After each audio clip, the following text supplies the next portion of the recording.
जमा होते हैं और निवास करते हैं। यहाँ की भूमि में बाजरा और अंगूर अच्छे होते हैं। जंगल घने नहीं हैं और वायु तेज तथा ठंडी है। इस देश के लोग ऊनी कपड़े पहनते हैं। सुयह कस्बे के पश्चिम की ओर जाने से बहुत से उजड़े हुए कस्बों के खंडहर मिलते हैं। प्रत्येक कस्बे का अलग अलग सरदार है। ये सब एक दूसरे के अधीन नहीं हैं, वरन सबके सब तुर्कियों के मातहत हैं।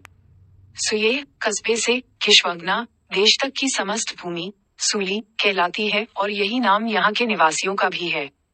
यहाँ के साहित्य और भाषा का भी यही नाम है। अक्षरों की संख्या बहुत थोड़ी है। आदि में अक्षरों की, जिनको मिलाकर शब्द बनाए गए हैं, संख्या 30 थी। इन शब्दों के कारण विविध प्रकार के कोश बन गए हैं। इस प्रकार का साहित्य यहाँ बहुत थोड़ा है जिससे सर्वसाधारण को लाभ पहुँच सके। यहाँ की लिपि गुरु से शिष्य को बिना किसी प्रकार के हस्तक्षेप के प्राप्त होने के कारण सुरक्षित है। निवासियों के भीतरी वस्त्र महीन बालों के होते हैं और बाहरी जामे खाल के बनते हैं। ये लोग दुहरे तथा चुस्त पायजामे पहनते हैं। उनके बालों की बनावट ऐसी होती है कि सिर का ऊपरी भाग खुला रहता है, अर्थात सिर का ऊपरी भाग मुड़ा रहता है। कभी कभी ये लोग अपने समस्त बाल बनवा डालते हैं। ये लोग अपने मस्तक पर रेशमी वस्त्र बांधे रहते हैं। यहाँ के मनुष्यों के ढील डौल लंबे होते हैं, परंतु इनकी इच्छाएं क्षुद्र और साहसहीन होती हैं। ये लोग धूर्त, लालची और दगाबाज हैं। बूढ़े और बच्चे सबके सब धन दौलत ही की फिक्र में रहते हैं और जो जितना अधिक प्राप्त करता है उसकी उतनी ही प्रतिष्ठा होती है। जब तक अच्छी तरह दौलतमंद न हो, अमीर और गरीब की कोई पहचान नहीं है, क्योंकि इनका भोजन और वस्त्र बिल्कुल मामूली होता है। बलवान लोग खेती करते हैं और बाकी वाणिज्य। सुयह से 400 ली पश्चिम को चलकर हम लोग सहस्रधारा पर पहुंचे। इस भूमि का क्षेत्रफल लगभग 200 वर्ग ली है। इसके दक्षिण में बर्फीले पहाड़ और शेष 3 और समतल और कुछ ऊंची भूमि है। भूमि में जल की कमी नहीं है, वृक्ष सघन व छायादार हैं और वसंत ऋतु में विविध प्रकार के फूलों से लदे रहते हैं। यहाँ पर पानी के 1000 सोते या झीलें हैं, जिनके कारण ही इसका नाम सहस्रधारा है। तुर्कियों का खां प्रत्येक वर्ष इस स्थान पर गर्मी से बचने के लिए आता है। यहाँ पर हरिण भी बहुत हैं, जिनमें से अनेक घंटी और छल्लों से आभूषित हैं। ये पालतू हैं और मनुष्यों को देखकर न तो डरते हैं और न भागते हैं। खां इन मृगों को बहुत प्यार करता है और इस बात की उसने कठोर आज्ञा दे रखी है कि मरणासन होने। पिछले पृष्ठ का शेष अनुमान है कि चू नदी के किनारे वाले करखीती की राजधानी वेल्सेगुन या कॉन्स्टेंटिनोयस्क नामक नगर उस समय में सुयह हूं तो हो सकते हैं। कॉन्फ्रेंस ब्रेचनी ड मेड जियोग नोट 37 पी 36 चिन मेड ट्रान पीपी 50 114 ट्राउज रस जियोग सोसाइटी 1871 वॉल्यूम 2 पी 365 पर भी बिना आज्ञा के कोई भी मृग न मारा जाए और इस कारण ये पशु सुरक्षित रहकर जीवन व्यतीत करते हैं। सहस्रधारा से पश्चिम 140-150 ली जाने पर हम टालोसी टारस कस्बे में पहुंचे। इस कस्बे का घेरा 8 या 9 ली है। समस्त देशों के सौदागर यहाँ आते हैं और यहाँ के निवासियों के साथ बसते हैं। यहाँ की पैदावार और जलवायु सुयह की भांति है। 10 ली दक्षिण की ओर जाने पर एक छोटा सा कस्बा मिलता है। किसी समय में यहाँ पर 300 घर चीनियों के थे। कुछ समय हुआ जब तुर्कियों के लोग इनको जबरदस्ती पकड़ लाए थे। कुछ दिनों में इनकी अच्छी संख्या हो गई और ये लोग यहीं पर बस गए। उनका पहनावा यद्यपि तुर्की तरीके का है, परंतु उनकी भाषा और रस्मों रिवाज चीनी ही हैं। यहाँ से 200 ली दक्षिण पश्चिम की ओर जाने पर हम येवई स्विटजल नामक कस्बे में आए। ये कस्बा 6 या 7 ली के घेरे में है। यहाँ की पैदावार और जलवायु टालोसी से उत्तम है। लगभग 200 ली दक्षिण पश्चिम जाने पर हम कांगेयू कस्बे में पहुंचे, जिसका क्षेत्रफल 5 या 6 ली है। जहाँ पर यह कस्बा बसा हुआ है वहाँ भूमि बहुत उपजाऊ है। यहाँ के हरे हरे वृक्ष बहुत सुहावने और फल फूल संपन्न हैं। यहाँ से 40-50 ली जाने पर हम नियुचिकिन प्रदेश में आए। नियुचिकिन नुचकिंद नियुचिकिन प्रदेश का क्षेत्रफल 1000 ली है। भूमि उपजाऊ है, फसलें उत्तम होती हैं, पौधों और वृक्षों में फल फूल अधिक और बहुत सुंदर होते हैं। ये देश अंगूरों के लिए प्रसिद्ध है। लगभग 100 कस्बे हैं जिनके अलग अलग शासक हैं। ये शासक लोग अपने कार्यों में स्वतंत्र हैं। यद्यपि ये कस्बे एक दूसरे से बिल्कुल अलग हैं, परंतु इनका सम्मिलित नाम नियुचिकिन है। यहाँ से 200 ली पश्चिम की ओर जाने पर हम चेशी प्रदेश में आए। चेशी चाज चेशी प्रदेश का क्षेत्रफल 1000 ली के लगभग है। इसकी पश्चिमी हद पर ये नदी बहती है। ये पूर्व से पश्चिम तक अधिक चौड़ा नहीं है, परंतु उत्तर से दक्षिण तक अधिक विस्तृत है। पैदावार और जलवायु इत्यादि न्यूचिकिन की भांति है। इस देश में 10 कस्बे हैं जिनके शासक अलग अलग हैं। इन सब का कोई एक मालिक नहीं है। ये सब के सब तुर्कियों राज्य के अधीन हैं। यहाँ से दक्षिण पूर्व की ओर कोई 1000 ली के फासले पर फिहान प्रदेश है। फिहान फरगान। फिहान राज्य लगभग 4000 ली के घेरे में है। इसके चारों ओर पहाड़ हैं। भूमि उत्तम और उपजाऊ है। इसमें बहुत सी फसलें और नाना प्रकार के फल फूल बहुतायत में होते हैं। इस देश में भेड़ और घोड़े बहुत अच्छे होते हैं। वायु सर्द और तेज है। मनुष्य वीर और साहसी हैं। इनकी भाषा निकटवर्ती प्रदेशों की अपेक्षा भिन्न है तथा इनकी सूरत से दरिद्रता और निम्नता प्रकट होती है। 10-12 वर्ष से यहाँ का कोई शासक नहीं है। जो बलवान है वही बलपूर्वक शासन करते हैं और किसी की सत्ता को स्वीकार नहीं करते। इन लोगों ने अपनी अधिकृत भूमि को घाटियों और पहाड़ों की सीमानुसार विभक्त कर लिया है।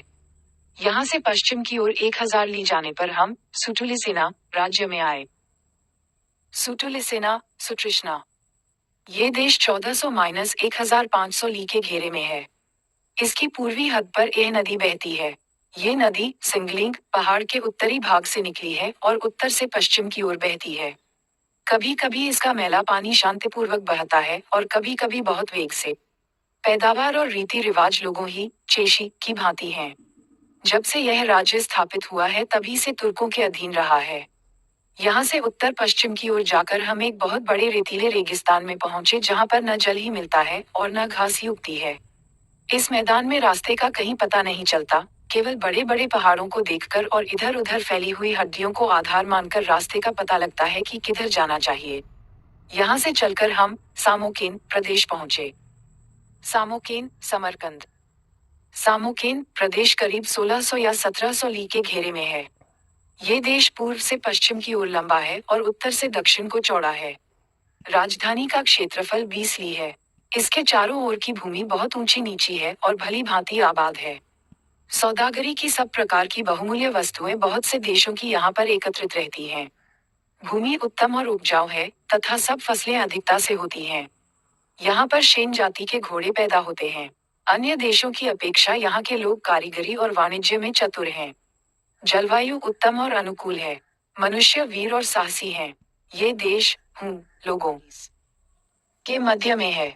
इस देश की सी सहृदयता और योग्यता को धारण करने के लिए सब निकटवर्ती प्रदेश उत्कंठित रहते हैं। राजा साहसी है। सब निकटवर्ती प्रदेश उसकी आज्ञा को पूर्णतया मानते हैं। फौज के सवार और घोड़े मजबूत और संख्या में बहुत हैं, विशेषकर चेहकिया प्रदेश में। चेहकिया प्रदेश के लोग स्वभावतः वीर और बलवान होते हैं तथा संग्राम में लड़ते हुए प्राण विसर्जन करना मुक्ति का साधन समझते हैं। ये लोग जिस समय चढ़ाई करते हैं उस समय कोई भी शत्रु इनका सामना नहीं कर सकता। यहाँ से दक्षिण पूर्व जाने पर मिमोहो नामक देश मिलता है। मिमोहो मधियान। मिमोहो प्रदेश का क्षेत्रफल 400 या 500 ली है। ये प्रदेश एक घाटी के अंतर्गत पूर्व से पश्चिम की ओर चौड़ा और उत्तर से दक्षिण की ओर लंबा है। यहाँ की पैदावार और रीति रिवाज सोमोको प्रदेश की भांति हैं। यहाँ से उत्तर की ओर जाकर हम कीपोटाना प्रदेश में पहुंचे। कीपोटाना केवद। कीपोटाना प्रदेश 1400 या 1500 ली के घेरे में है। ये पूर्व से पश्चिम की ओर लंबा और उत्तर से दक्षिण की ओर चौड़ा है। यहाँ की भी पैदावार और रीति रिवाज सामोकेन की भांति हैं। लगभग 300 ली पश्चिम की ओर जाकर हम क्यूशंगनिकिया प्रदेश में पहुंचे। क्यूशंगनिकिया काशनिया। इस राज्य का क्षेत्रफल 1400 या 1500 ली है। पूर्व से पश्चिम की ओर चौड़ा और उत्तर से दक्षिण की ओर लंबा है। इस देश की भी पैदावार और व्यवहार सामोकेन प्रदेश की भांति है। लगभग 200 ली पश्चिम की ओर जाने पर हम होहान प्रदेश में पहुंचे। होहान क्वान। इस देश का क्षेत्रफल 1000 ली है। रीति रिवाज इत्यादि सामोकेन प्रदेश की भांति ही है। यहाँ से पश्चिम में 400 ली जाने पर हम पुहो प्रदेश में पहुंचे। पुहो बोखारा। पुहो प्रदेश का क्षेत्रफल 1600 या 1700 ली है। ये पूर्व से पश्चिम की ओर लंबा और उत्तर से दक्षिण की ओर चौड़ा है।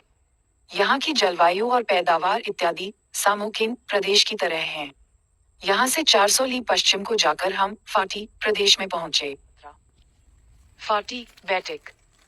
इस देश का क्षेत्रफल 400 ली के लगभग है। यहाँ का आचार और पैदावार सामुकिन प्रदेश के जैसी है। यहाँ से 500 ली दक्षिण पश्चिम में जाने पर हम लोग होलीसीमिकिया प्रदेश में पहुंचे। होलीसीमिकिया, ख्वारिज़्म। ये प्रदेश पात्सू नदी के साथ साथ चला गया है। इसकी चौड़ाई पूर्व से पश्चिम की ओर 20 या 30 ली है और लंबाई उत्तर से दक्षिण की ओर लगभग 500 ली है। यहाँ का आचार व्यवहार और पैदावार फाटी प्रदेश की भांति ही है, परंतु भाषा किसी कदर भिन्न है। सामोकेन प्रदेश से दक्षिण पश्चिम 300 ली जाने पर हम किश्वगना प्रदेश में पहुंचे। किश्वगना, केश। ये राज्य लगभग 1400 या 1500 ली के घेरे में है। यहाँ का आचार व्यवहार और अन्नादि सामुकेन की भांति है। यहाँ से 200 ली दक्षिण पश्चिम की ओर जाने पर हम पहाड़ों में पहुंचे। पहाड़ी सड़कें बड़ी ढालू हैं। रास्ते की तंगी के कारण इधर से निकलना कठिन और भयप्रद है। आबादी और गांव बिल्कुल नहीं तथा फल और पानी भी कम है। पहाड़ ही पहाड़ कोई 300 ली दक्षिण पूर्व की ओर जाने पर हम लौह फाटक में घुसे। इस दर्रे के दोनों ओर बहुत ऊंचे ऊंचे पहाड़ हैं। रास्ता संकरा है और कठिनाई तथा भय का स्वरूप है। दोनों ओर पथरीली दीवार है जिसका रंग लोहे के समान है। यहाँ पर लकड़ी के लोहजड़ित दोहरे द्वार लगे हैं और बहुत से घंटे लटके हुए हैं। जिस समय ये दरवाजे बंद कर दिए जाते हैं उस समय इसमें से कोई भी मनुष्य आ जा नहीं सकता। यही कारण है कि इसका नाम लौह फाटक है। लौट फाटक पार करके हम टोहलो प्रदेश में आए। ये देश उत्तर से दक्षिण की ओर 1000 ली और पूर्व से पश्चिम की ओर 3000 ली है। इसके पूर्व में सिंगलिंग पहाड़ और पश्चिम की ओर पोलिसी पर्शिया की हद है। दक्षिण की ओर बड़े बड़े बर्फीले पहाड़ और उत्तर की ओर लौह फाटक है। ऑक्सा नदी इस देश के बीचों बीच पश्चिम दिशा में बहती है। इस देश के राजसी परिवार शाही खानदान को मिटे सैकड़ों वर्ष हो गए। कुछ राजा लोग अपने बाहुबल से इधर उधर दखल जमाए स्वतंत्रतापूर्वक राज्य करते हैं। इन सबका राज्य प्राकृतिक विभागों से विभक्त है। इस प्रकार प्राकृतिक सीमाओं से विभक्त 27 राज्य इस देश में हैं और सबके 1. इस स्थान पर कुछ भ्रम है। 2. यह एक दर्रे का नाम है। सब तुर्कों के अधीन है। यहाँ की जलवायु गर्म और नम आर्द्र है जिस कारण बीमारियां अधिक सताती हैं। शीत ऋतु के अंत और वसंत ऋतु के प्रारंभ में यहाँ लगातार वर्षा होती रहती है। इस कारण इस देश के दक्षिण से लेकर लंदन के उत्तर तक बीमारी की भी अधिकता हो जाती है। भिक्षुगण भी इन दिनों अपनी यात्रा बंद करके एक स्थान पर स्थित रहते हैं। ये लोग 12 मास की 16वीं तिथि से यात्रा बंद कर देते हैं और दूसरे वर्ष के तीसरे मास की 15वीं तिथि के फिर आरंभ करते हैं। इन लोगों को ये बात वर्षा के कारण करनी पड़ती है। इन दिनों ये लोग अपने ज्ञानोपार्जन में दक्षित होते हैं। यहाँ के निवासियों का चाल चलन खराब है और ये साहसहीन है। इनकी सूरतें भी बुरी और देहाती हैं। इन लोगों को धर्म और सच्चाई का उतना ही ज्ञान है जितना उनको परस्पर व्यवहार के लिए आवश्यक है। इन लोगों की भाषा दूसरे देशों से कुछ भिन्न है। इनकी भाषा के अक्षर 25 हैं जिनके सहयोग से ये लोग अपने भाव को आपस में प्रकट करते हैं। इन लोगों की लिखावट आड़ी होती है। इनका साहित्य धीरे धीरे बढ़ता जाता है और वह भी सूली लोगों के साहित्य के द्वारा। अधिकतर लोग महीन सूती वस्त्र धारण करते हैं और कुछ लोग ऊनी वस्त्र भी पहनते हैं। वाणिज्य व्यवसाय में सोना और चांदी समान रूप से काम में आते हैं। यहाँ का सिक्का दूसरे देशों से भिन्न है। ऑक्सा नदी के किनारे किनारे उत्तर की ओर गमन करने पर तामी नाम का प्रदेश मिलता है। तामी तरमद। ये देश 600 ली पूर्व से पश्चिम और 400 ली उत्तर से दक्षिण की ओर है। राजधानी लगभग 20 ली के घेरे में है। यह नगर पूर्व से पश्चिम की ओर लंबा और उत्तर से दक्षिण की ओर चौड़ा है। यहाँ 10 संघाराम हैं जिनमें 1000 बौद्ध भिक्षु निवास करते हैं। स्तूप और भगवान बुद्ध की मूर्तियां नाना प्रकार के चमत्कारों के लिए प्रसिद्ध हैं। यहाँ से पूर्व की ओर जाकर हम चई गोहयन्ना प्रदेश पहुंचे। चई गोहयन्ना चघानिया। ये देश पूर्व से पश्चिम की ओर 400 ली और उत्तर से दक्षिण की ओर 500 ली में फैला हुआ है। राजधानी का क्षेत्रफल 10 ली है। यहाँ पर 5 संघाराम स्थित हैं जिनमें कुछ बौद्ध भिक्षु रहते हैं। यहाँ से पूर्व की ओर जाकर हम रेलोमो में पहुंचे। 1. ये समय हिंसम जी ने चीनी कैलेंडर के अनुसार सूचित किया है। मगर भारत में भिक्षुओं के वर्षा ऋतु के दौरान किसी बुद्ध विहार अथवा संघाराम में ठहरने को वर्षावास कहते हैं, जो आषाढ़ पूर्णिमा से आरंभ होकर कार्तिक पूर्णिमा वाले दिन पर समारोह पूर्वक समाप्त होता है। सम यात्रा रेलोमो गरमा। ये देश 100 ली पूर्व से पश्चिम की ओर और 300 ली उत्तर से दक्षिण की ओर है। राजधानी का क्षेत्रफल 10 ली है। राजा हिसु जाति के तुर्क हैं। यहाँ 2 संघाराम और लगभग 100 बौद्ध भिक्षु निवास करते हैं। यहाँ से पूर्व की ओर जाकर हम सुमन प्रदेश पहुँचे। सुमन, सुमान और कुलाब। ये देश 400 ली पूर्व से पश्चिम की ओर और 100 ली उत्तर से दक्षिण की ओर पड़ता है।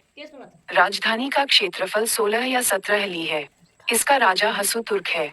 2 संघाराम और थोड़े से बौद्ध भिक्षु यहाँ निवास करते हैं। इस देश की दक्षिण पश्चिमी सीमा एक्सूस नदी है। उसके आगे क्योहोइना प्रदेश पड़ता है। क्योहोइना, कुवादियान। ये देश पूर्व से पश्चिम की ओर 200 ली और उत्तर से दक्षिण की ओर 300 ली में है। राजधानी का क्षेत्रफल 10 ली है। 3 संघाराम और लगभग 100 बौद्ध भिक्षु यहाँ रहते हैं। इसके पूर्व हुशा प्रदेश है। हुशा, वर्ष। ये देश 300 ली पूर्व से पश्चिम की ओर और 500 ली उत्तर से दक्षिण दिशा की ओर है। राजधानी का क्षेत्रफल 16 या 17 ली है। पूर्व की ओर चलकर हम खोटोलो नाम के एक नगर में पहुंचे। खोटोलो, खोटल। ये राज्य लगभग 1000 ली पूर्व से पश्चिम तक और इतना ही उत्तर से दक्षिण तक फैला हुआ है। राजधानी का क्षेत्रफल 20 ली है। इसके पूर्व की ओर सिंगलिंग पहाड़ और फिर क्यूमिटो आता है। क्यूमिटो, कुमिधा अथवा दरवास और रोशान। ये देश 2000 ली पूर्व से पश्चिम की ओर और 200 ली उत्तर से दक्षिण की ओर है। ये स्थान सिंगलिंग पहाड़ के मध्य में है। राजधानी का क्षेत्रफल 20 ली है। इसके दक्षिण पश्चिम में जाक्स नदी और दक्षिण की ओर शिकीनी प्रदेश है। ऑक्सा नदी को पार करके दक्षिण की ओर तामोसिहटहटी राज्य, पाटुचंगना राज्य, बदख्शा, इनपोकिन, यमगान राज्य, क्यूलग्ना, कुरान राज्य, हिमोटोलो राज्य, हिमतल, पोलिहो राज्य, खिली सहमी, कृष्मा राज्य, होलोहु राज्य, ओलिनी राज्य, मंगकिन राज्य में, और हो कुंज राज्य के पूर्व दक्षिण की ओर जाकर हम चेनसेटो और एंटलापो राज्यों में गए। इन सब का वर्णन लौटते समय किया जाएगा। हो प्रदेश के दक्षिण पश्चिम में जाकर हम फोकियालग राज्य में गए। फोकियालग, गगलान। इस प्रदेश का विस्तार पूर्व से पश्चिम की ओर 50 ली और उत्तर से दक्षिण की ओर 200 ली है। राजधानी का क्षेत्रफल 10 ली है। यहाँ से दक्षिण की ओर जाकर हम हिलुसिमिनकिन राज्य में आए। हिलुसिमिनकिन, रुई सामनगन। इस राज्य का क्षेत्रफल 100 ली और राजधानी का क्षेत्रफल 14 या 15 ली है। इसके उत्तर पश्चिम में होलिन राज्य की सीमा है। होलिन, खुलम। इस राज्य का क्षेत्रफल 800 ली है और राजधानी का क्षेत्रफल 5 या 6 ली है। यहाँ 10 संघाराम और 500 बौद्ध भिक्षु हैं। यहाँ से पश्चिमाभिमुख चलकर हम पोहो प्रदेश में पहुंचे। पोहो, बल्ख। ये प्रदेश 800 ली पूर्व से पश्चिम और 400 ली उत्तर से दक्षिण है। इसकी उत्तरी हद पर ओक्सा नदी है। राजधानी का क्षेत्रफल 20 ली है। ये बहुधा लघुराजगृह के नाम से पुकारी जाती है। यह नगर भली भांति सुरक्षित होने पर भी आबाद कम है। यहाँ की भूमि की पैदावार अनेक प्रकार की है और जल तथा थल के पुष्प अनगिनत हैं। इसमें लगभग 100 संघाराम हैं जिनमें 3000 बौद्ध भिक्षु निवास करते हैं। इन सब का धार्मिक संबंध हीनयान बौद्ध धर्म से है। नगर के बाहर दक्षिण पश्चिम दिशा में नवसंघाराम नाम का एक स्थान है, जिसको पहले यहाँ के किसी राजा ने निर्माण कराया था। बड़े बड़े बौद्धाचार्य, जो कि हिमालय की उत्तर दिशा में निवास करते हैं और बड़े बड़े ग्रंथों के रचयिता हैं, इसी संघाराम से संबंध रखते हैं और इसी स्थान पर अपने बहुमूल्य लोकोपकारी कार्य एक अरब का संपादन करते हैं। इस स्थान पर भगवान बुद्ध की एक सुंदर रत्नजटित मूर्ति है और विहार भी है जिसमें यह मूर्ति स्थापित है, जो नाना प्रकार की बहुमूल्य वस्तुओं से सुसज्जित है। इन सब से निकटवर्ती प्रदेशों के लालची राजाओं ने इस बुद्ध विहार को कई बार लूट भी लिया है। इस संघाराम में वैश्रावण देव की भी एक मूर्ति है। इस मूर्ति ने अपने अद्भुत प्रभाव से बुद्ध विहार की ऐसी अच्छी तरह रक्षा की है जिसकी की कोई आशा न थी। थोड़े ही दिन हुए, येहू खां नामक एक तुर्क विद्रोही हो गया था। उसने अपनी सेना को लेकर इस विहार पर आक्रमण करना चाहा और उसकी संपूर्ण बहुमूल्य वस्तुओं और रत्नों को हस्तगत करना चाहा। येहू खां विहार के निकट पहुंचकर मैदान में डेरा डाले हुए पड़ा हुआ था कि रात में उसे स्वप्न आया। स्वप्न में उसने वैश्रावण देव को देखा, जिन्होंने उससे इस प्रकार संबोधन करते हुए कहा कि, ए खान, कितनी सामर्थ्य के बल से तूने इस विहार को विनाश करने का साहस किया है। और फिर अपनी बीन को उठाकर इतनी जोर से मारा कि आर पार हो गई। खान घबराकर जाग पड़ा और मारे रंज के उसका हृदय धड़कने लगा। फिर अपने साथियों को बुलाकर और स्वप्न का हाल कहकर अपने अपराध की शांति के लिए विहार की ओर रवाना हुआ। उसने विहाराचार्यों को सूचना दी कि मुझे आज्ञा दी जाए तो मैं उपस्थित होकर अपने अपराध की क्षमा मांगूं, परंतु विहाराचार्यों के पास से उत्तर आने के पहले ही उसका अंत हो गया। संघाराम के भीतर बुद्ध विहार के दक्षिणी भाग में भगवान बुद्ध की प्रतिमा के हाथ पर धोने का पात्र रखा हुआ है। इसमें लगभग एक घड़ा जल समाता है। ये पात्र कई रंग का है, जिसकी चमक से आंखें चौंधिया जाती हैं। ये बताना कठिन है कि यह पात्र सोने का बना है अथवा पत्थर का। यहाँ पर लगभग 1 इंच लंबा और 3 इंच चौड़ा एक दांत भी तथागत बुद्ध का है। इसका रंग कुछ पीलापन लिए हुए सफेद और चमकदार है। इसके अतिरिक्त एक झाड़ू भी भगवान बुद्ध की रखी हुई है। ये कांस की बनी हुई है और लगभग 2 फीट लंबी और 7 इंच गोल है। इसकी मूठ में अनेक प्रकार के रत्न जड़े हुए हैं। प्रत्येक कार्तिक माह के षष्ठी व्रत छठ पर्व के दिन इन तीनों पवित्र पदार्थों की पूजा होती है और बहुत से शिष्यगण अपनी अपनी भेंट अर्पण करते हैं। जिन लोगों को विशेष विश्वास होता है उन लोगों को इनमें से एक प्रकार की ज्योति सी निकलती हुई दिखाई देती है। सयाराम के उत्तर में एक स्तूप 200 फीट ऊंचा है। इसके ऊपर की अस्तरकारी ऐसी कठोर है कि हीरे की बनी हुई मालूम होती है तथा अनेक प्रकार की बहुमूल्य वस्तुओं से सुसज्जित है। इसके भीतर कोई पुनीत बुद्धावशेष बंद है। समय समय पर इसमें से भी अद्भुत दैवी चमत्कार प्रदर्शित हो जाता है। संघाराम के दक्षिण पश्चिम की ओर एक विहार बना हुआ है। इसे बने हुए बहुत समय व्यतीत हो गया है। ये स्थान बड़े बड़े विद्वान और बुद्धिमान बौद्ध भिक्षुओं के कारण दूर दूर तक प्रसिद्ध है।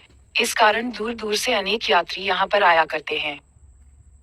कितने ही ऐसे बौद्ध भिक्षु हो गए हैं जिनको चारों पुनीत पदार्थ प्राप्त होने पर भी अपने चमत्कार के प्रदर्शित करने का अवसर प्राप्त न हो सका।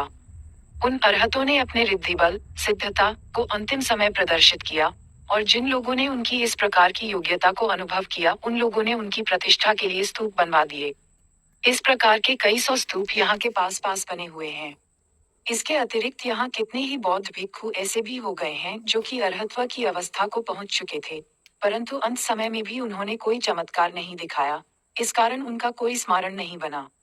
इस समय लगभग 100 बौद्ध भिक्षु इस विहार में निवास करते हैं। ये लोग अपने अहोरात्रि कर्मों में इतने मस्त हो रहे हैं कि भिक्षु और दुर्जन की पहचान करना कठिन है। राजधानी से उत्तर पश्चिम की ओर लगभग 50 ली जाने पर हम टेवई कस्बे को गए। इस कस्बे से 40 ली उतरकर पोली कस्बा पड़ता है। इन दोनों कस्बों में 30 फुट ऊंचा एक स्तूप है। प्राचीन समय में जब भगवान बुद्ध ने बोधि वृक्ष के नीचे पहले पहल बुद्धत्व प्राप्त करके मृगदाव को गमन किया था, उस समय उनको 2 सौदागर तपस्सु और भल्लिक नामक मिले थे। इन सौदागरों ने भगवान बुद्ध की आभायुक्त छवि को देखकर बड़ी श्रद्धा के साथ अपनी यात्रा की सामग्री में से कुछ रोटियां और शहद, बौद्ध साहित्य में इस भोजन का नाम मधुपिंड लिखा है, भगवान को अर्पण किया। उस समय भगवान बुद्ध ने इन लोगों को मनुष्य और देवताओं के सुखों के संबंध में व्याख्यान देकर सदाचार के 5 नियम और ज्ञान के 10 नियम बताए। सबसे पहले यही 2 व्यक्ति भगवान बुद्ध के द्विवाचिक शिष्य, 2 शरण लेने वाले शिष्य हुए थे। देशना के समाप्त होने पर इन लोगों ने प्रार्थना की कि हमें आपसे कोई ऐसा उपहार मिलना चाहिए जिसकी हम पूजा कर सकें। इस पर भगवान ने अपने कुछ बाल और नाखून काट दिए। इन दोनों पुनीत वस्तुओं को लेकर वे सौदागर चलना ही चाहते थे कि उन्होंने फिर भगवान से प्रार्थना की कि इन पदार्थों की प्रतिष्ठा करने का ठीक ठीक तरीका बता दीजिए। इस पर तथागत बुद्ध ने अपनी संघाटी को चौकोर रुमाल की भांति बिछाकर उत्तरासन को रखा और फिर उपदेश शुरू किया। इनके ऊपर अपने भिक्षा पात्र को औंधा कर अपने हाथ की लाठी को खड़ा कर दिया। इस तरह सब वस्तुओं को रखकर उन लोगों को स्तूप बनाने का तरीका बतलाया। दोनों आदमियों ने अपने अपने देश में जाकर एक ये हिरणों का जंगल देवपाक बनारस में था, जिसे अब सारनाथ कहते हैं, आज्ञानुसार वैसा ही स्तूप निर्माण कराया जैसा कि भगवान ने उनको बतलाया था। बौद्ध धर्म के जो सबसे प्रथम स्तूप बने थे वे यही हैं। इस कस्बे से 70 ली पश्चिम दिशा में एक स्तूप 20 फीट ऊंचा है। ये काश्यप बुद्ध इक्वल्स एक प्रत्येक बुद्ध के समय में बना था। राजधानी का परित्याग करके और दक्षिण पश्चिम दिशा की ओर गमन करते हुए हिमाचल पहाड़ की तराई में जुईमोटो प्रदेश में पहुंचना होता है। जुईमोटो जुमद ये देश 50 या 60 ली पूर्व से पश्चिम की ओर और लगभग 100 ली उत्तर से दक्षिण की ओर है। राजधानी 10 ली के घेरे में है। इसके दक्षिण पश्चिम में हुशीकैन प्रदेश है। हुशीकैन जुज़गान। ये देश 500 ली पूर्व से पश्चिम की ओर और 1000 ली उत्तर से दक्षिण तक है। राजधानी का क्षेत्रफल 20 ली है। इस प्रदेश में बहुत से पहाड़ और नदियां हैं। यहाँ के घोड़े बहुत अच्छे होते हैं। यहाँ से उत्तर पश्चिम दिशा में तालाकिन नाम की एक बस्ती स्थित है। तालाकिन तालिकान। ये देश 500 ली पूर्व से पश्चिम की ओर और 50 या 60 ली उत्तर से दक्षिण की ओर है। राजधानी 10 ली के घेरे में है। पश्चिम दिशा में पर्शिया की सीमा है। पोहो वल्क राजधानी से 100 ली दक्षिण जाने पर हम कैची प्रदेश पहुंचे। कैची गची या गज। ये देश पूर्व से पश्चिम 500 ली और दक्षिण तक 300 ली है। राजधानी का क्षेत्रफल 4 या 5 ली है। पहाड़ी देश होने के कारण भूमि पथरीली है। फूल और फल बहुत कम हैं परंतु सेम और अन्न बहुतायत से होते हैं। जलवायु सर्द और मनुष्यों के स्वभाव कठोर और असहनशील है। यहाँ पर लगभग 10 संघाराम और 200 बौद्ध भिक्षु निवास करते हैं। सबके सब सर्वास्तिवाद संप्रदाय से संबंध रखते हैं। दक्षिण पश्चिम की ओर से हम हिमालय पर्वत में दाखिल आए। ये पहाड़ ऊंचे और घाटियां गहरी हैं। ऊंची नीची भूमि और नदियों के किनारे बहुत भयानक हैं। आंधियों और बर्फ की वर्षा बिना रोक टोक के होती है। बर्फ के ढेर घाटियों में गिरकर एक लगता है यहाँ पर हेनसांग गजनी शहर का वर्णन कर रहे हैं। हिमस्खलन मार्ग को बंद कर देते हैं और ग्रीष्म ऋतु में भी बराबर बने रहते हैं। पहाड़ी देवता और यक्ष जिस समय क्रोधित हो जाते हैं उस समय अनेक प्रकार के कष्ट उत्पन्न हो जाते हैं। डाकू लोग मुसाफिरों का राह चलते वध कर डालते हैं। बड़ी बड़ी कठिनाइयों को झेलते हुए कोई 600 लीग चलकर तुषार प्रदेश से हमारा पीछा छूटा और हम फनेत्रा राज्य में पहुंचे। फनेत्रा बामियान। ये राज्य 2000 ली पूर्व से पश्चिम तक और 300 ली उत्तर से दक्षिण तक फैला हुआ है। ये बर्फीले पहाड़ों के मध्य में स्थित है। लोगों के बसने के गांव या तो पहाड़ों में हैं या घाटियों में। राजधानी एक ढालू पहाड़ी पर है जिसकी सीमा पर 6 या 7 ली लंबी एक घाटी है। इसके उत्तर की तरफ एक ऊंची कगार है। यहाँ पर गेहूं और थोड़े फल फूल पैदा होते हैं। ये स्थान पशुओं के बहुत उपयुक्त है। भेड़ और घोड़ों के लिए चारे की बहुतायत है। प्रकृति सर्द और मनुष्यों के आचरण कठोर और असभ्य हैं। वस्त्र अधिकतर खाल और ऊन के बनाए जाते हैं, जो कि देशानुसार बहुत उचित हैं। साहित्य, रीति रिवाज और सिक्का इत्यादि वैसे ही हैं जैसे तुषार प्रदेश में है। इन दोनों की भाषा कुछ भिन्न है परंतु सूरत शक्ल से कुछ भी फर्क एक दूसरे में नहीं मालूम होता। अपने कुल पड़ोसियों की अपेक्षा इन लोगों में धार्मिक कट्टरपन विशेष है। जिस प्रकार ये रत्नत्रयी की सबसे बड़ी पूजा में लगते हैं उसी प्रकार सैकड़ों छोटे छोटे देवी देवताओं के पूजन का भी समारोह करते हैं। सब प्रकार के पूजन में इनके मन की सच्ची धार्मिकता प्रकट होती है। किसी स्थान पर प्रेम भाव में तनिक मात्रा में भी कमी नहीं दिखाई पड़ती है। सौदागर लोग जो व्यापार के लिए आते हैं देवताओं के शकुन पूछकर अपनी वस्तुओं के मूल्य को निर्धारित करते हैं। शकुन शुभ होता है तब वे उसके अनुसार चलते हैं और अशुभ होने पर देवताओं को संतुष्ट करने की चेष्टा करते हैं। इस देश में 10 संघाराम और 1000 भिक्षु निवास करते हैं। इनका संबंध लोकोत्तरवादी संप्रदाय से है। राजधानी के पूर्वोत्तर में एक पहाड़ है। इस पहाड़ की ढाल पर भगवान बुद्ध की एक पत्थर की मूर्ति 140 या 150 फीट ऊंची है। इसके सब ओर सुनहरा रंग झलकता है और इसके मूल्यवान आभूषण अपनी चमक से नेत्रों को चौंधिया देते हैं। इस स्थान के पूर्व की ओर एक संघाराम इस देश के किसी प्राचीन राजा का बनवाया हुआ है। इस संघाराम के पूर्व में शाक्यमुनि बुद्ध की एक खड़ी मूर्ति 100 फीट ऊंची किसी धातु की बनी हुई है। इसके अवयव अलग अलग डालकर फिर जोड़े गए हैं। इस तरह ये संपूर्ण मूर्ति बनाकर खड़ी की गई है। 1. बुद्ध धर्म और संघ। नगर के पूर्व 12 या 13 ली पर एक संघाराम है जिसमें भगवान बुद्ध की एक लेटी हुई मूर्ति उसी प्रकार की है जिस प्रकार उनका महापरिनिर्वाण हुआ था। मूर्ति की लंबाई लगभग 1000 फीट है। इस देश का राजा यहाँ सदैव उपोषित पर्व का प्रबंध करता है और अपने राज्य, कोष, स्त्री, बच्चे तथा अपने शरीर तक को दान कर देता है। तदुपरांत राजा के अमात्य, मंत्री और कुछ छोटे छोटे अधिकारी भिक्षुओं से राज्य के फेर देने की प्रार्थना करते हैं। इन सब कामों में बहुत समय व्यतीत हो जाता है। इस लेटी हुई मूर्ति के संघाराम से दक्षिण पश्चिम 200 ली के लगभग जाने पर और पूर्व दिशा में बड़े बड़े बर्फीले पहाड़ों को पार करने पर एक छोटा सा झरना मिलता है, जिसमें कांच के समान उज्ज्वल जल बहता है। इस स्थान के छोटे छोटे वृक्ष हरे भरे हैं यहाँ पर भी एक संघाराम है जिसमें एक दांत भगवान बुद्ध का रखा हुआ है और एक दांत प्रत्येक बुद्ध का भी है जो कि कल्प के आदि में जीवित था। ये दांत 5 इंच लंबा और चौड़ाई में 4 इंच से कुछ ही कम है। यहाँ पर एक दांत 3 इंच लंबा और 2 इंच चौड़ा किसी चक्रवर्ती सम्राट का भी रखा हुआ है। सनकवास नामक एक बड़ा जग था। उसका लोहे का भिक्खा पात्र भी यहाँ रखा है जिसमें 5-6 सेर वस्तु आ सकती है। ये तीनों पुनीत वस्तुएं उपरोक्त भिक्षुओं की एक सुनहरी मंजूषा संदूक में बंद हैं। सनकवास आनंद का शिष्य था। अपने किसी पूर्वजन्म में बरसात का अंत होने पर भिक्षुओं को सन परसन जूट के बने हुए वस्त्र दान किया करता था। इस उत्तम कार्य के बल से लगातार 500 जन्मों तक इसने केवल यही वस्त्र धारण किया और अंतिम जन्म में इसी वस्त्र को पहने हुए उत्पन्न हुआ। ज्यों ज्यों इसका शरीर बढ़ता रहा त्यों त्यों वस्त्र भी बढ़ता रहा। अंत में यह आनंद थेर का शिष्य हुआ और घर बार छोड़कर भिक्षु हो गया। उस समय इसका वस्त्र भी धार्मिक वस्त्र चीवर की भांति हो गया। अर्हत्व प्राप्त करने पर वह वस्त्र भी 9 टुकड़ों का बना हुआ संघाटी के स्वरूप का हो गया। जिस समय वह परिनिर्वाण प्राप्त करने को था और समाधि में मग्न होकर अंतर्धान होने के निकट था, उस समय उसे ज्ञान के बल पर विदित हुआ कि यह काषाय वस्त्र उस समय तक रहेगा जब तक शाक्यमुनि भगवान बुद्ध का धर्म संसार में है। इस धर्म के नष्ट होने पर यह वस्त्र भी विनष्ट हो जाएगा। इस समय इस वस्त्र की दशा बिगड़ चली है, क्योंकि आजकल धर्म भी घट रहा है।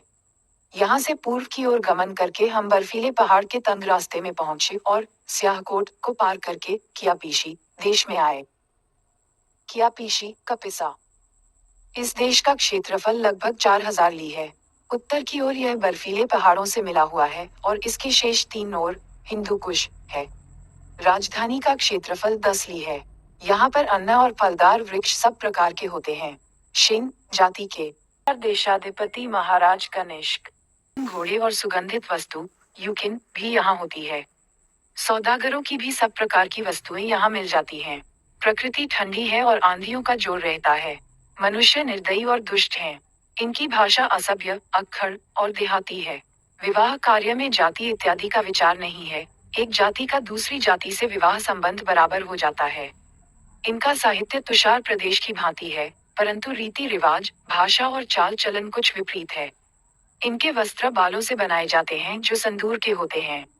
वाणिज्य में सोने और चांदी के सिक्के तथा छोटे छोटे तांबे के सिक्के प्रचलित हैं। इनकी बनावट दूसरे देशों की अपेक्षा भिन्न है। राजा क्षत्रिय जाति का है। ये बड़ा धूर्त है। अपने वीरत्व और साहस के बल से निकटवर्ती 10 प्रदेशों पर इसने अधिकार कर रखा है। यह अपनी प्रजा का पालन बहुत प्यार से करता है और रत्नत्रयी त्रिरत्न बुद्ध धम्म संघ का मानने वाला है। प्रत्येक वर्ष ये राजा एक चांदी की मूर्ति 18 फीट ऊंची भगवान बुद्ध की बनवाता है और विमुक्ति पर्व नाम का बड़ा भारी मेला इकट्ठा करके दरिद्रों और दुखियों को भोजन देता है और विधवा स्त्रियों और अनाथ बालकों के कष्टों का निवारण करता है। लगभग 100 संघाराम और 6000 बौद्ध भिक्षु इस राज्य में विहार करते हैं। ये सब लोग महायान संप्रदाय के सेवक हैं। ऊंचे ऊंचे स्तूप और संघाराम बहुत ऊंचे स्थान पर बनाए जाते हैं, जिससे उनका प्रताप बहुत दूर से और सब ओर से प्रदर्शित होता है। यहाँ पर 10 विहार विभिन्न देवताओं के हैं और लगभग 1000 मनुष्य विभिन्न धर्मावलंबी हैं। कुछ तपस्वी निग्रथ या दिगंबर जैन नग्न रहते हैं। कुछ पाशुपत अपने शरीर पर भस्म लपेटे रहते हैं और कुछ कपालधारी हड्डियों की माला बनाकर सिर पर धारण किए रहते हैं। राजधानी के पूर्व की ओर 3 या 4 ली पर पहाड़ के नीचे उत्तर की तरफ एक बड़ा संघाराम लगभग 300 बौद्ध भिक्षुओं समेत है। इसका संबंध हीनयान संप्रदाय से है और ये उसी की शिक्षा पाते हैं। इस संघाराम की पुरानी कथा इस प्रकार है। प्राचीन काल में गंधार देशाधिपति महाराज कनिष्क ने अपने निकटवर्ती संपूर्ण देशों को अधिकृत करके दूर दूर के देशों को भी जीत लिया था और अपनी सेना के बल से बहुत दूर की भूमि यहाँ तक कि सिंगलिंग पहाड़ के पूर्व की ओर। एक कनिष्क कब हुए इसका ठीक ठीक निश्चय अब तक नहीं हुआ। लेसन महोदय सन 10 और 40 ई के मध्य में मानते हैं, परंतु चीनी पुस्तकों में ईसा से प्रथम 1 शताब्दी के अंतर्गत माना है। उत्तर देश निवासी बौद्ध बुद्ध के महापरिनिर्वाण से 400 वर्ष उपरांत कनिष्क का होना मानते हैं और वर्तमान काल के कुछ इतिहासकार उसका होना प्रथम शताब्दी में मानकर यह भी अनुमान करते हैं कि शक संवत, जो ईसा से 78 वर्ष पूर्व का है, उसी का चलाया हुआ है। तक के भी वे स्वामी हो गए थे। उस समय पीतनद के पश्चिमी देश के निवासी लोगों ने उनकी सेना के भय से कुछ लोगों को बंधक की भांति उसके पास भेजा। कनिष्क राजा ने उन बंधक लोगों के साथ बहुत उत्तम बर्ताव करके आज्ञा दी कि इन सब लोगों के निवास के लिए गर्मी और जाड़े के योग्य अलग अलग मकान बनाए जाएं। जाड़े के दिनों में ये लोग भारतवर्ष के कई प्रदेशों में, ग्रीष्म में कपिसा में और शरद तथा वसंत में गंधार देश में निवास करते थे। इस कारण उन बंधक पुरुषों के लिए तीनों ऋतुओं के योग्य अलग अलग संघाराम बनाए गए थे। ये संघाराम, जिसका की वर्णन इस समय किया जाता है, उन लोगों के लिए ग्रीष्मकाल के लिए बनाया गया था। बंधक पुरुषों के चित्र यहाँ की दीवारों पर बने हुए हैं, जिनकी सूरतों, कपड़ों और आभूषण आदि से विदित होता है कि ये लोग चीन के निवासी थे। अंत में जब इन लोगों को अपने देश लौटने की आज्ञा मिली और ये चले गए, तब भी बराबर उनका स्मरण उनकी इस अस्थायी निवास भूमि में होता रहा। और यद्यपि बहुत से पहाड़ तथा नदियां रास्ते में बाधक थीं, फिर भी बड़े प्रेम के साथ उन लोगों को भेंट भेजी जाती रहीं तथा उनका आदर किया जाता रहा। उस समय से लेकर अब तक प्रत्येक वर्षावास, वर्षा ऋतु के समय में भिक्षुओं का जमाव इस स्थान पर होता है और उपोषित पर्व के समाप्त होने पर सब लोग मिलकर उन बंधक पुरुषों की हित सुख की कामना के लिए प्रार्थना करते हैं। इन दिनों भी यह रीति जीवित है। इस संघाराम में भगवान बुद्ध के विहार के पूर्वी द्वार के दक्षिण की ओर महाकाल वैश्रवण राजा की मूर्ति है, जिसके दाहिने पैर के नीचे तहखाना है जिसमें बहुत सी दौलत भरी पड़ी है। ये द्रव्य स्थान, खजाना, बंधक पुरुषों का है। यहाँ पर लिखा हुआ है कि जब संघाराम नष्ट हो जाए तो इस द्रव्य को निकालकर उसे फिर से बनवा दिया जाए। बहुत थोड़े दिन हुए एक छोटा राजा बहुत लालची और दुष्ट तथा निर्दय प्रकृति का था। उसने इस संघाराम में छिपे हुए द्रव्य और रत्नों का पता पाकर भिक्षुओं को खदेड़ दिया और धन को खुदवाने लगा। महाकाल राजा की मूर्ति के सिर पर एक तोते की मूर्ति थी। उस तोते ने अपने पंख फड़फड़ाना और जोर जोर से चिल्लाना प्रारंभ किया, यहाँ तक कि भूमि कांपने तथा हिलने लगी। राजा और उसकी फौज के लोग भूमि पर गिर पड़े। थोड़ी देर के बाद सब लोग उठकर और अपने अपराधों की क्षमा मांगकर लौट गए। एक हुई महोदय के वृत्तांत से विदित होता है कि केवल एक पुरुष बंधक में आया था और वह चीन के राजा का पुत्र था। आचार्य अश्वघोष के श्लोकों से, जो कनिष्क का सहयोगी था, ये सूचित होता है कि चीन के राजा का एक पुत्र अंधा हो गया था। वह अपना अंधापन दूर करने के लिए इस देश में आया था। वह एक भवन में आकर रहने लगा। उस भवन में एक उपदेशक बौद्ध भिक्षु भी रहता था। उस भिक्षु ने एक दिन ऐसा धम्मगर्भित धर्मोपदेश दिया, जिससे संपूर्ण श्रोता समाज के अश्रु बह निकले। उन आंसुओं के कुछ बिंदु, बूंद, राजकुमार के नेत्रों में लगाए गए, जिससे उसका अंधापन जाता रहा था। इस संघाराम भिक्षु संघ के निवास करने का स्थान, यानी बुद्ध विहार के उत्तर में एक पहाड़ी दर्रे के ऊपर कई एक पत्थर की कोठरियां हैं। इन स्थानों में वे बंधक पुरुष बैठकर ध्यान समाधि का अभ्यास किया करते थे। इन गुफाओं में बहुत से हीरे जवाहरात छिपाकर रखे हुए हैं और पास ही एक स्थान पर लिखा है कि इस धन की रक्षा यक्ष लोग करते हैं। यदि कोई व्यक्ति इनमें जाकर धन को चुराना चाहता है तो यक्ष लोग अपने आध्यात्मिक बल से भांति भांति के स्वरूप, सिंह, सर्प इत्यादि धारण करके अपने क्रोध को प्रकट करते हैं। इस कारण किसी को भी इस धन के लेने का साहस नहीं होता। इन गुफाओं के पश्चिम में 2-3 ली के फासले पर एक पहाड़ी दर्रे के ऊपर अवलोकितेश्वर बुद्ध, भावी बुद्ध की मूर्ति है। जिनको दृढ़ विश्वास से बुद्ध के दर्शन की इच्छा होती है, उन लोगों को दिखाई पड़ता है कि भगवान बुद्ध का बहुत सुंदर और तेजोमय स्वरूप मूर्ति में से निकलकर बाहर आ रहा है और यात्रियों की धारणा को सुदृढ़ और शांत कर रहा है। राजधानी से 30 ली के लगभग दक्षिण पूर्व को राहुल संघाराम में हम पहुंचे। इसके समीप 100 फीट ऊंचा एक स्तूप है। उपोषित के दिनों में इस स्तूप में से एक ज्योति सी निकलती हुई दिखलाई पड़ती है। कुपोल के ऊपर बीच वाले पत्थर के मध्य से काला काला सुगंधित तेल निकला करता है और सुनसान रात्रि में गाने बजाने का शब्द सुनाई पड़ता है। प्राचीन इतिहासानुसार यह स्तूप राहुल नाम के इस देश के महामंत्री का बनवाया हुआ है। इस धार्मिक कार्य के समाप्त होने पर रात्रि को उसने एक आदमी को स्वप्न में देखा, जिसने उससे कहा कि इस स्तूप में जो तूने बनवाया है, कोई पवित्र वस्तु, बुद्धावशेष नहीं है। कल जब लोग राजा को भेंट देने आए, तब तुम उस भेंट को यहाँ लाकर स्थापित कर दो। दूसरे दिन सवेरे राजा के दरबार में जाकर उसने राजा से विनय की कि महाराज का एक दीन दास कुछ निवेदन करना चाहता है। राजा ने पूछा कि अमात्य जी, आपको किस वस्तु की आवश्यकता है? उत्तर में उसने निवेदन किया कि महाराज की बहुत ही बड़ी कृपा हो यदि आज की भेंट जो सबसे पहले आवे मुझे ही मिल जाए। राजा ने इसे मंजूर कर लिया। राहुल इसके पश्चात किले के द्वार पर जाकर खड़ा हुआ और उन लोगों को देखने लगा जो उस तरफ आ रहे थे। संयोग से उसने देखा कि एक आदमी अपने हाथ में बुद्धावशेष की मंजूषा डिब्बी लिए हुए आ रहा है। अमात्य ने उससे पूछा कि तुम्हारी क्या इच्छा है, तुम क्या भेंट लाए हो? उसने उत्तर दिया, भगवान बुद्ध के कुछ अवशेष, शरीर धातु। अमात्य ने उत्तर दिया, मैं तुम्हारी सहायता करूंगा, और मैं अभी जाकर राजा से पहले यही निवेदन करूंगा। ये कहकर उसने बुद्धावशेषों को ले लिया। परंतु उसे भय हुआ कि कदाचित इस बहुमूल्य अवशेष को देखकर राजा को पछतावा हो। इस कारण वह जल्दी से संघाराम में गया और स्तूप के ऊपर